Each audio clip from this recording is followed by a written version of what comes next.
తమిళ రాజకీయాల్లో నటుడు Vijay sensation create చేసిన విషయం తెలిసిందే. దశాబ్దాలుగా వెండితెరపై హీరోగా అలరించిన ఆయన ఇప్పుడు రాజకీయాల్లోకి అడుగుపెట్టి ప్రజాసేవ చేసేందుకు సిద్ధమయ్యారు. ఇండస్ట్రీలో అత్యధిక పారితోషికం తీసుకున్న నటుడిగా నిలిచారు. ఇన్నాళ్లు సినిమాలో స్టార్ హీరోగా రాణించిన విజయ్ ఇప్పుడు సీఎంగా పదవి బాధ్యతలు చేపట్టారు. కాగా విజయ్ తాను పోటీ చేసిన పెరంబూర్, తిరుచి ఈస్ట్ రెండిట్లోనూ ఘన విజయం సాధించారు. అయితే ఈ నిబంధనల ప్రకారం ఆయన ఒక స్థానానికి రాజీనామా చేయాలి. విజయ్ పెరంబూర్ అడ్డుపెట్టుకుని తిరుచి ఈస్ట్ స్థానాన్ని వదులుకున్నారు. పెరంబూర్ నుంచి కొనసాగుతున్న త్వరలోనే విజయ్ రాజీనామా చేసి బై ఎలక్షన్ జరగనుంది. అయితే ఈ స్థానంలో ఎవరు పోటీ చేస్తారు అన్నది ఇప్పుడు ఆసక్తిగా మారింది. ఈ స్థానంలో హీరోయిన్ త్రిష పోటీ చేస్తారని కోలీవుడ్ గట్టిగా వినిపిస్తోంది. గతంలో త్రిష రాజకీయాల్లోకి వస్తాను అంటూ చేసిన కామెంట్స్ ఆధారంగా ఇప్పుడు ఆమె తిరుచి ఈస్ట్ లో పోటీ చేస్తుందని వార్తలు జోరుగా ప్రచారం జరిగింది. కాగా ఇప్పుడు మరో నటుడి పేరు కోలీవుడ్ లో వినిపిస్తుంది. ఆ నటుడు ఎవరో కాదు, కొరియోగ్రాఫర్, డైరెక్టర్, నటుడు రాఘవన్ లారెన్స్. నటుడుగానే కాదు, సామాజిక సేవలోనూ లారెన్స్ ఎప్పుడు ముందుంటారు.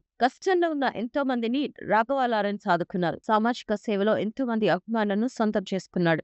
లారెన్స్ ఎన్నికల్లో పోటీ చేస్తారని తెలుస్తుంది. విజయ్ కు లారెన్స్ మంచి సన్నిహితుడు. విజయ్ కు కొరియోగ్రాఫర్ గా కొన్ని సినిమాలు చేశారు లారెన్స్. ఇప్పుడు విజయ్ రాజీనామా చేసిన తిరుచి ఈస్ట్ లో లారెన్స్ పోటీ చేస్తారని కోలీవుడ్ లో టాక్ వినిపిస్తుంది. లారెన్స్ లాంటి సేవా దృక్పథం ఉన్న వ్యక్తిని తిరుచి తూర్పు బరిలో నిలిపితే పార్టీ విజయం వరిస్తుందని టీవీకే పార్టీ భావిస్తుందని టాక్. త్వరలోనే దీనిపై క్లారిటీ రానుంది.